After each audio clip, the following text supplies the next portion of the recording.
Hey guys, Vivek Oberoi को तो आप जानते ही होंगे। अरे वही जिन्होंने सदी की सबसे बड़ी फिल्म दी है मस्ती 4। नहीं, but jokes aside, Vivek was meant to become the next big thing in the Indian film industry. उनकी आवाज, उनकी पर्सनैलिटी, उनका स्क्रीन प्रेजेंस, उनके लुक्स और उनकी एक्टिंग, मतलब he was a complete package. भाई को नेक्स्ट SRK भी बोला जाने लगा था, पर उनके करियर में की गई कुछ गलतियों की वजह से वो सुपरस्टार बनते बनते रह गए। पर यहाँ बात उनके फिल्मी करियर के डाउनफॉल की नहीं, बल्कि उनकी एज ए बिजनेसमैन राइज की है। कैसे वो फिल्म इंडस्ट्री में तो एक फॉरगॉटन नेम हो गए, पर बाउंस बैक करके उन्होंने अपने लिए एक सक्सेसफुल एम्पायर खड़ा किया और आज वो 1200 करोड़ की नेटवर्थ रखते हैं। That's actually really impressive. कुछ दिनों पहले हर न्यूज चैनल्स, पॉडकास्ट, इंटरव्यूज, मतलब हर जगह यही न्यूज स्प्रेड की जा रही थी कि विवेक ओबेरॉय ने खड़ा किया 1200 करोड़ का कारोबार। सलमान खान को भी पीछे छोड़ दिया। मतलब सब ये सोचने लग गए कि ऐसा क्या किया बंदे ने। नहीं बता भाई मेरा भाई बता।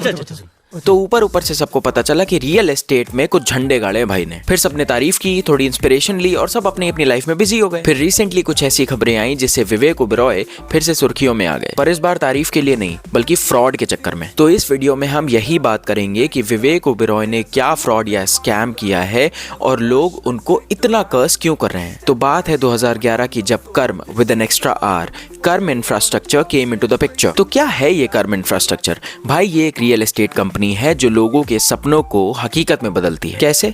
भाई इन लोगों का मोटो है कि ये इंडिया में अफोर्डेबल हाउसिंग प्रोजेक्ट्स लेके आएंगे ताकि सबका अपनी खुद की छत होने का सपना पूरा हो सके। सभी के आशीर्वाद से, लोगों के आशीर्वाद से, जिन लोगों का मुंबई में एक अपना घर लेने का सपना है, ऐसे 5000 परिवारों के लिए हम वहाँ पे घर प्रोवाइड करने के लिए आज प्रोजेक्ट लॉन्च कर रहे हैं। अब देखो, एक कॉमन आदमी के जीवन का सबसे बड़ा सपना क्या होता है? ना गाड़ी, ना कोई बहुत ही बड़ी नौकरी। भाई ठीक ठाक हो चलेगा, पर उसके जीवन का सबसे बड़ा सपना होता है अपने घर की नेम प्लेट पे अपना नाम देखना, खुद का घर होना। Actually that's the proudest feeling for a common man. In fact जब मैंने अपना पहला घर लिया था तो वो जो फीलिंग थी ना, ऐसा लग रहा था कि छाती चौड़ी हो गई है, स्पाइन और स्ट्रेट हो गई है। ऐसा लगता है कि एक अलग सा कॉन्फिडेंस आ गया अंदर। खैर, अब आते हैं कर्म इंफ्रास्ट्रक्चर पे and more over Vivek Oberoi कैसे जुड़े हैं इस कंपनी से। तो भाई जब मैंने इसके बारे में रिसर्च किया तो काफी सारे प्लेटफॉर्म से मदद मांगी और वेरियस सोर्सेज जैसे कि ChatGPT से मुझे ये इन्फॉर्मेशन मिली कि इन्होंने अपने प्रोजेक्ट्स 2016 में स्टार्ट किए थे। विवेक ओबेरॉय ऑन बोर्ड आते हैं as a partner and a promoter, मतलब कि वो कर्म इंफ्रास्ट्रक्चर का फेस हैं। Work-wise, so my company, Karma Infrastructure, we're doing a lot of work.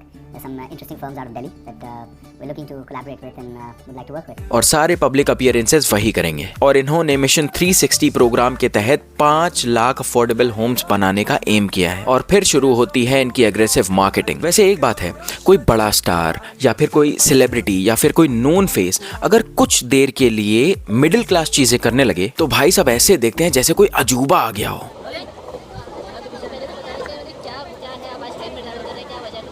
यार ऐसा है कि हमारा जो कर्म परिवार है, आज हम अफोर्डेबल हाउसिंग में एक बहुत बड़ा काम करने जा रहे हैं। जो आधे से ज्यादा हिंदुस्तान करता है, जैसे कि लोकल ट्रेन्स में ट्रैवल करना एंड ऑल, वो बस ये एक दिन कर लें, चौपाटी पे जाके पानी पूरी खा लें, तो मिडिल क्लास और कॉमन लोगों को ये लगता है कि यार ये हमारे बीच आके हमारे साथ रह के कुछ बोल रहा है, बात तो वैलिड होगी। मिडिल क्लास लोगों के बारे में इतना सोच रहा है, भाई देव मानुस है बंदा। तो ये जिस कर्म ब्रह्मांड की बात कर रहे हैं, इतना शोशा कर रहे हैं, वो इनके कुछ प्रोजेक्ट्स में से एक प्रोजेक्ट है जहां ये अफोर्डेबल प्राइस पे घर प्रोवाइड करने का वादा करते हैं। इनके और भी प्रोजेक्ट्स हैं जैसे कि कर्म पंचतत्व फेज 1, 2 एंड 3, कर्म रेजिडेंसी एंड कर्म ब्रह्मांड। प्राइस क्या है भाई? जहां तक मैंने रिसर्च किया है, starting price of the flat is under 8 lakhs। मतलब मुंबई के आसपास ऐसा प्राइस बहुत ही टेम्पटिंग है सच में। ये लोग काफी सारी एमेनिटीज भी प्रोवाइड करेंगे जैसे कि gym, club house, swimming pool, garden area, kids play area. ऊपर से सुरेश रैना की क्रिकेट एकेडमी, रेमो डिसूजा की डांस एकेडमी और सुरेश वाडकर साहब की सिंगिंग एकेडमी। हम जो क्रिएट करते हैं सिर्फ बिल्डिंग बांध के घर बेच रहे हैं, ऐसा नहीं कर रहे हैं। हम एक पूरी कम्युनिटी, एक पूरा गांव जैसे बसता है उस तरह से बसाने की कोशिश कर रहे हैं, क्वालिटी लाने की कोशिश कर रहे हैं, ऐसी क्वालिटी जो अफोर्डेबल हाउसिंग में कोई अभी तक ऑफर शायद नहीं कर रहा है। तो 7,90,000 का आपको घर मिल रहा है। 7,90,000 के घर के अंदर आपको मिल रही है कितनी सारी सुविधाएं। आपको सुरेश रैना की क्रिकेट एकेडमी मिल रही है, आपको रेमोट की डांस एकेडमी मिल रही है, आपको सुरेश वाडकर साहब की सिंगिंग एकेडमी। मतलब ये सब अमेनिटीज इतने कम प्राइस में ऑलमोस्ट फ्री ही है यार। तो लोगों की भीड़ इकट्ठा हो गई कि हाँ यार, खोली छोड़ के एक पक्की छत पे रहेंगे, लाइफ आसान होगी, लाइफ अच्छी होगी, बेटर होगी। उस सोसाइटी में जिसके हम सपने देखा करते थे उसमें एक्चुअली रहने को मिलेगा। कॉन्सेप्ट अच्छा है, विचार काफी नोबल है। बहुत सारे लोग यहाँ पे मुंबई में बुरी हालतों में अपने परिवार के साथ में स्लम्स में, खोलीज में रहते हैं। 5-6 हज़ार रुपये तो ऐसे ही भाड़ा बन जाता है। वही 5-6 हज़ार का भाड़ा अगर EMI बन जाए 7-8 हज़ार भरते हुए या 5 हज़ार जैसे जिसकी क्षमता हो, वैसे वो अपनी स्कीम में फिट होके अगर वो भाड़े को वो EMI बना दे तो उसको ये सुकून मिल जाता है कि घर अपना है। पर क्या नीयत भी उतनी ही साफ थी बिल्डर्स की? नहीं। तो इन प्रोजेक्ट्स की शुरुआत की गई, लोगों को चकाचौंध दिखाई गई, पैसा ले लिया जाता है उनसे, थोड़े दिन काम चलता है, फिर सारा काम हो जाता है ठप। दिन महीने साल बीतते चले जाते हैं, पर लोगों को ना ही उनका घर मिलता है और ना ही उनका पैसा। अभी जो रेस्पॉन्सिबल हमको पता चला है वो है, उस समय भी पता चला था और अभी भी है, हिज एब्सकॉन्डिंग, हिज विवेक ओबराय। और वो जो एक कौन थी सोनाक्षी सिन्हा वो थी, उसने आज तक चैनल पर भी ऐड की थी, तो हमने उनको ही देखकर हमने फ्लैट बुक किया था। ये घर रखूं, पर घर तो लेने की सोची, इतने पैसे डाले हैं, पर मुझे पैसे तो छोड़िए, घर भी नहीं मिल रहा है, पैसे भी नहीं मिल रहे। आपके पास डॉक्यूमेंट्स है उसके? जी हाँ, बिल्कुल पूरे डॉक्यूमेंट्स है, जो भी चेक पेमेंट किए सारे दिए, और ये सब हमारे खून की पसीने की कमाई है। और मैं रिसीप्ट भी है हमारे पास, सारी रिसिप्ट तो है। काम बंद होने का रीज़न ये दिया कि ये कोर्ट में केस गया है। अब कोर्ट में केस क्यों गया? क्योंकि ये आदिवासी की ज़मीन है और ये विवेक ओबराय इतनी बड़ी बड़ी गाड़ियों में घूम रहा है, उसकी गाड़ियों में, उसके फ्लैट में ये मेरे 33 लाख फंसे हुए हैं। उसी ने मेरे पैसों से अपना घर और अपनी गाड़ी बनाई है। उसको अभी मैं यही बोलूँगी कि प्लीज़ मेरे पैसे आप वापस कीजिए, या तो मुझे घर दीजिए रहने के लिए, या उसके बदले में कोई घर लेकर दीजिए, या मुझे पैसे वापस कर दीजिए। जब इंक्वायरी होती है तो पता चलता है कि एक ही फ्लैट को 3-4 अलग अलग लोगों को बेचा जा चुका है। तो ऑब्वियसली फ्लैट तैयार करके देने की इन लोगों की नीयत कभी थी ही नहीं। लोगों की आवाज काफी दिनों तक, इनफैक्ट सालों तक जनता के सामने नहीं आ सकी और ये लोग दबा के अपना PR करते रहे। एसिड अटैक विक्टिम की शादी पे जाके उसको फेक फ्लैट गिफ्ट करना हो, पढ़ा है, हमने देखा है, जैसे कि आप जवानों को भी घर दे रहे हैं, उसके बारे में थोड़ा बताइए। कुछ नहीं, इतना ही कहना चाहूँगा कि मैं एक बहुत प्यारे परिवार का एक अंश हूँ। कर्म ये कंपनी नहीं, एक फैमिली है और हमारे 500 से ज़्यादा सदस्य हैं आज, और 19,000 परिवार आज कर्म के साथ रिश्ता जोड़ चुके हैं अपना घर, अपना सपना पूरा करने के लिए। 19,000 फैमिलीज अक्रॉस महाराष्ट्र। तो कर्म के बारे में मैं इतना ही कहना चाहूँगा कि जब हमारा नाम ही कर्म है, अच्छे कर्म में हम विश्वास करते हैं, तो जब ऐसा मौका मिलता है कि हम किसी का साहस बढ़ा सकें, एक रियल हीरो का साहस और बढ़ा सकें और स्ट्रेंथ दे सकें उसको एक छोटी सी भेंट देकर, या फिर शहीद CRPF जवानों की फैमिलीज को फ्लैट्स बांटने हो। हमारे जो जवान हैं जिन्होंने देश के लिए अपना सब कुछ समर्पित कर दिया, उनके परिवारों ने समर्पित किया, उनका साहस बढ़ा सके, तो ये एक छोटी सी हमारी पहल है, कोशिश है, और हम करते रहेंगे। ये पूरे परिवार को श्रेय जाता है, पूरे कर्म की फैमिली को श्रेय जाता है, मुझे नहीं। इन्होंने एकदम सही सेंटिमेंट्स हिट किए। आर्मी का नाम ले लो, मिडिल क्लास जनता के हित की बात कर दो, आपकी मूवी हिट है भाई। और तो और इन्होंने अपने प्रोजेक्ट से प्रधानमंत्री आवास योजना को भी जोड़ डाला। हमारे प्रधानमंत्री जी ने इतना बड़ा विजन निकाला है हाउसिंग फॉर ऑल का, कि हर एक का घर होना चाहिए। जब हिंदुस्तान के लिए इतना बड़ा विजन उन्होंने निकाला है, महाराष्ट्र में हमारे देवेंद्र दादा हैं CM, उन्होंने इतना आश्वासन दिया है, सपोर्ट दिया है। उन्होंने कहा कि मैं चाहता हूँ कि आप जैसे लोग और काम करें और गरीबों का घर हो। इस माहौल में हम कोशिश कर रहे हैं कि बहुत सारी चीज़ें हैं, जैसे स्टैम्प ड्यूटी, रजिस्ट्रेशन, इन चीज़ों का जो भार पड़े, कम से कम अफोर्डेबल तबके के लिए वो कम हो जाए या हट ही जाए।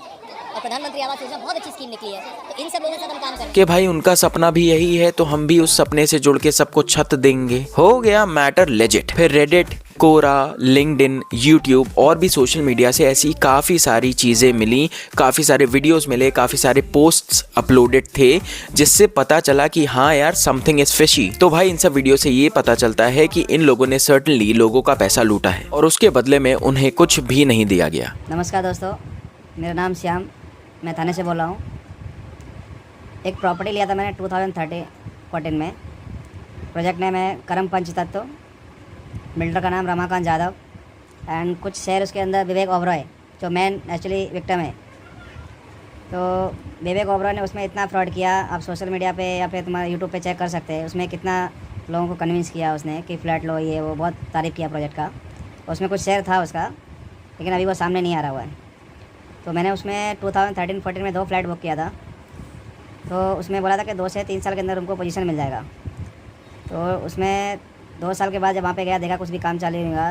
तीसरे साल मेरे कॉल आता है कि आप रजिस्ट्रेशन कराओ। तो मैं वहाँ पे प्रॉपर्टी साइज विजिट करने गया, तो वहाँ मालूम पड़ा कुछ काम स्टार्ट ही नहीं हुआ। तो मैं बोला भाई इस पे यहाँ पे कुछ काम स्टार्ट नहीं हुआ तो रजिस्ट्रेशन किसी से करने का। तो वो लोग मेरे को धमकी वगैरह दिया, बोलते नहीं तुमको पैसा भरना पड़ेगा, नहीं तो रूम कैंसिल कर दूँगा। मैंने ठीक है तुम रूम कैंसिल कर दो, बाधा नहीं, मेरे को मेरा पैसा दे दो रिटर्न। तो उस बीच में कुछ मेरा तबीयत प्रॉपरली नहीं था, तो मैं मेरी वाइफ को वहाँ पे भेजा। उनको बोला कि भाई मेरा कैंसिलेशन जो भी पैक किया हमारा पैसे रिटर्न दो, मेरे को प्रॉपर्टी नहीं चाहिए आपका। तो बोला ठीक है आप नेक्स्ट वीक आओ, नेक्स्ट वीक आपको देता हूँ पैसा आपका। तो उन्होंने क्या किया, ऑलरेडी है ना रूम कैंसिलेशन करके पैसा काट के उन्होंने मेरे को चेक बना के रखा हुआ था, और चेक उन्होंने दे दिया और कैंसिलेशन पावती दिया मेरे को। कैंसिलेशन पावती पड़ा हुआ है दोनों रूम का मेरे पास। उसके बाद सडनली 5 साल बाद 23 Feb 2023 मेरे को नोटिस आता है 18 लाख का। जिस प्रॉपर्टी का काम स्टार्ट नहीं होता है वो बिल्डर को, रमाकांत यादव को, मोतीलाल ओसवाल जैसा फाइनेंसर उसको फाइनेंस करता है। और इतने टाइम तक गवर्नमेंट सोई रहती है, सब सिस्टम सोया रहता है, किसी को कुछ नहीं मालूम है। आफ्टर 5-6 ईयर्स के बाद मेरे को नोटिस आता है कि आपको लोन भरना है। जिस प्रॉपर्टी पे कुछ काम स्टार्ट नहीं हुआ है, उधर खुदाई भी नहीं हुआ, ज़मीन वैसे ही पड़ा हुआ, बंजर ज़मीन पड़ा हुआ है। मैं वहाँ पे खुद जाके आया, कई बार देख के आया। उसको बिल्डर कैसे जगह, उसको फाइनेंसर उसको प्रॉपर्टी पे लोन कैसा दिया। अगर आज हम कोई चीज़ लेने जाते हैं, मोबाइल लेने जाते हैं, गाड़ी लेने जाते हैं, तो घर पे वेरिफिकेशन होता है, उसके बाद लोन देते हैं, सब उसका जान तपास करते हैं, उसके बाद लोन देते हैं। इसमें कितना बड़ा स्कैम किया हुआ है बिल्डर ने, यादव ने, बैंक ने मिलके। लोग बहुत दुखी हैं क्योंकि जो पैसा उन्होंने घर खरीदने के लिए दिया था वो एक्चुअली उनकी हार्ड अर्न मनी थी। और इतना सब होने के बाद विवेक ओबेरॉय है कहाँ, और सबसे ज्यादा उन्हीं को क्यों पकड़ा जा रहा है। ऐड तो सोनाक्षी सिन्हा ने भी किया था। तो भाई for your information, Sonakshi Sinha was like एक सेलिब्रिटी को पैसे दो और अपना ऐड करवा लो, that's it. She is not a promoter और पार्टनर इन दिस कंपनी। पर विवेक ओबेरॉय है, और अब विवेक ओबेरॉय भाई साहब शिफ्ट हो चुके हैं दुबई, वो भी परमानेंटली। पहले वो अपेरेंटली पोस्ट पैंडेमिक गए थे टेम्परेरीली, फिर उनको लगा कि यार 3-4 साल हो चुके हैं प्रोजेक्ट शुरू हुए और हुआ घंटा कुछ नहीं है, अब लोग मेरा गला पकड़ सकते हैं, तो इससे अच्छा है कि पतली गली नाप के निकल लिया जाए। ऑलमोस्ट 9 साल बीत चुके हैं पर लोगों को उनका हक नहीं मिला है। ना अथॉरिटीज उनकी सुन रही हैं, ना बिल्डर्स, और भाई विवेक ओबेरॉय का तो नामो निशान नहीं है। वो तो कर्ली टेल्स को अपना आलीशान हाउस टूर करा रहे हैं दुबई में। तो सबसे पहली बात, चलो ठीक है, कोई भी नई चीज शुरू की जाती है तो उसमें रुकावटें आती हैं, हर काम में कुछ भी स्मूथली नहीं होने लगता। पर अगर कुछ ऐसा मैटर हुआ था तो विवेक को सामने आके सबसे सॉरी बोलना चाहिए था और ट्रांसपेरेंट होके बोलना चाहिए था कि सो एंड सो प्रॉब्लम हो गई है, इतना टाइम लगेगा, so please bear with us, या फिर ये प्रोजेक्ट अब आगे नहीं बढ़ेगा, वी आर रियली सॉरी, ये रहा आपका पैसा। पर बात नीयत की थी ना। इस देश में सबसे बड़ा कट्टा किसका है?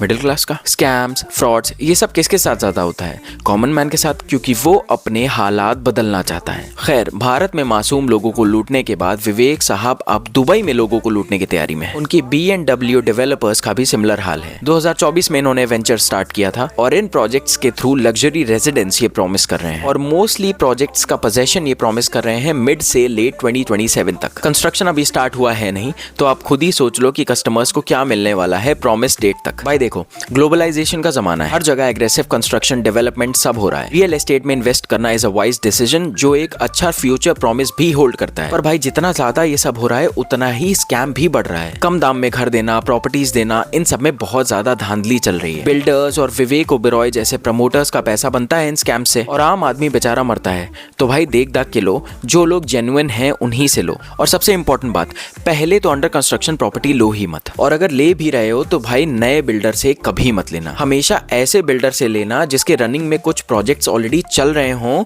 तो आपको ये भरोसा हो जाएगा कि हाँ यार ये टाइम पे बना के दे देगा। Guys, I used to like Vivek Oberoi as an actor, but अगर ह्यूमैनिटी लेवल पे देखा जाए so he is not less than a demon. Guys, let me know in the comment section आप लोगों का क्या कहना है इस मैटर पे। So that's all for this video. मिलते हैं अगले वीडियो में। Bye bye.